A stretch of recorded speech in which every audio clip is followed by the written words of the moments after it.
अगर मैं चुनाव आयोग को कहता हूं ये मेरे जजमेंट के अनुसार रिकाउंटिंग करो, तो चुनाव आयोग कहेगा ये आपका पुराना हो गया है, ये नया आ गया है 1% का। मैं ये 1% का मानूंगा। इसके लिए ये सारा का सारा बनाव किया गया। और इस तरह से आरएसएस को, बीजेपी को, नरेंद्र मोदी को लगा अब 1% में चोरी पकड़ी नहीं जाएगी। उन्होंने आरएसएस के, भाजपा के लोगों को बुलाकर कहा कि जब वोट डालने के लिए जाओगे तो एक एक आदमी 2-2, 3-3, 4-4 वोट मारे। जैसे वोट डालने के लिए गया तो ऐसा ऐसा ऐसा ठप्पा मार दे, एक से ज्यादा वोट डाले। आप लोग सोचते होंगे अरे ऐसे कैसे हो सकता।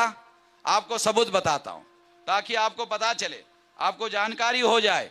जानकारी के लिए बता रहा हूं, नरेंद्र मोदी का ही उदाहरण बताता हूं। नरेंद्र मोदी का, वाराणसी में नरेंद्र मोदी चुनाव लड़ रहे थे और वाराणसी में नरेंद्र मोदी चुनाव लड़ रहे थे। नरेंद्र मोदी के चुनाव में 11 लाख लोगों ने वोट डाले। मशीन से कितना निकलना चाहिए था? 11 लाख। 11 लाख लोगों ने वोट डाले, 11 लाख वोट निकलने चाहिए थे। कितने निकले? 12,87,000। 1,87,000 वोट नरेंद्र मोदी के चुनाव क्षेत्र से, वाराणसी से ज्यादा निकले। अरे इतने तेजी से तो मुर्गी अंडा नहीं देती, वो ईवीएम मशीन वोट दे रही थी। वाराणसी में नरेंद्र मोदी के चुनाव क्षेत्र में ऐसा हुआ। नरेंद्र मोदी के चुनाव क्षेत्र में ऐसा हुआ और 373 लोकसभा का डाटा मेरे पास है, चुनाव आयोग ने लिख कर दिया।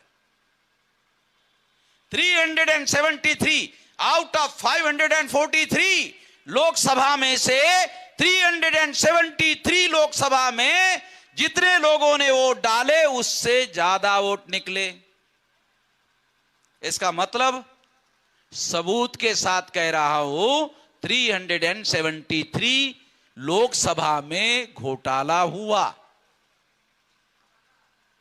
373 में से 272 सरकार बनाने के लिए चाहिए। नरेंद्र मोदी को सीटें कितनी मिली? 303 मिली। 373 में से नरेंद्र मोदी को 303 सीटें मिली। 373 में घोटाला हुआ, 373 में 303 बीजेपी घोटाला करके चुनाव जीत गई। 100% घोटाला करके बीजेपी ने 2019 के चुनाव में चुनाव जीता और दोबारा नरेंद्र मोदी प्रधानमंत्री बने। नरेंद्र मोदी 2 बार घोटाले से प्रधानमंत्री बने। साथियों, और जब ऐसे हुआ, जब उनको वोट डालने का और डबल वोट डालने का मौका मिला और ज्यादा वोट निकले, तो ये सबूत है इस बात का। ये साधारण बात नहीं है। इस वजह से एक घोटाला करके सरकारें ईवीएम में बन रही है।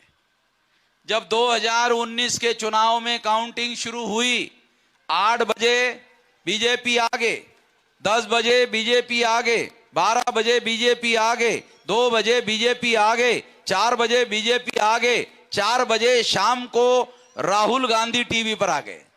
मैं टीवी देख रहा था। राहुल गांधी ने बयान दिया, मोदी जी चुनाव जीत गए हैं, जबकि एक भी सीट मोदी जी ने जीती नहीं थी, केवल रुझान चल रहा था। 340 सीटों पर रुझान चल रहा था। तो राहुल गांधी ने कहा मोदी जी जीत गए। अरे रुझान चल रहा भाई, अभी तो एक भी सीट मोदी चुनाव नहीं जीते हैं।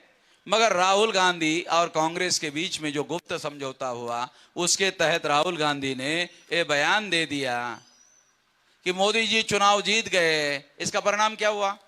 काउंटिंग सेंटर पर कांग्रेस के कार्यकर्ता काउंटिंग कर रहे थे, उन्होंने काउंटिंग सेंटर छोड़ दिया, भाग गए।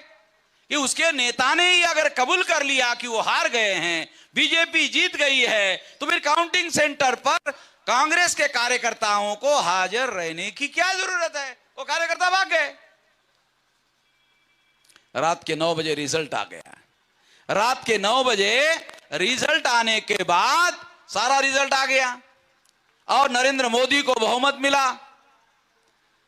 रिजल्ट आने के बाद नरेंद्र मोदी को जब बहुमत मिला तो रात में सुप्रीम कोर्ट के ऑर्डर के अनुसार मिलान करने का समय आया।